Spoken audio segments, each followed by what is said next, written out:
Let's have a sesh on QC, quality control. So quality control, or QC, is a system to ensure a final good or service means a certain level of quality. A certain level of quality that, of course, the business is happy with and the customer is hopefully happy with.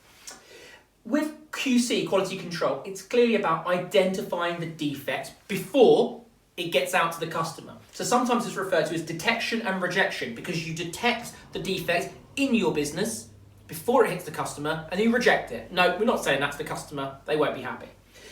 So quality control can happen with goods and services. It's more common with goods, and it's more common when it's goods to be in manufacturing. And with manufacturing, you'd use inspectors as your form of QC. They'll be at the end of the production line checking that the good, the end product, meets the certain standards that they want, is of the appropriate quality. And they might use techniques such as sampling to do that, because it might not be feasible to check every single product at the end of the line. So it might be they sample 1 in 100, or 1 in 10, or 1 in 5, whatever is appropriate to that respective business.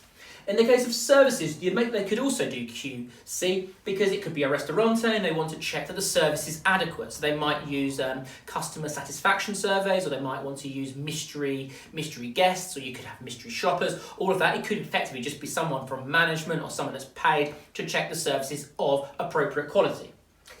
Now, the critical thing is why you want to have quality, because if you don't have good quality, it suggests you have poor quality. Poor quality perhaps because your QC has not been there, you've not been checking the quality. So issues with poor quality, well, it leads to lots of defects, high wastage costs, high cost of production. If you've got higher cost of production, it might mean now you need to maintain those profit margins. The only way you're going to do it, if your costs are rising, is to increase your prices. And if you increase your final price, then you're going to reduce the competitiveness of your product and of your business, of course. So that's why poor quality is a bad thing. You don't want that. And you need to use methods such as QC and also QA to try and alleviate those issues that come with poor quality. For details on QA, quality assurance, click the card up there.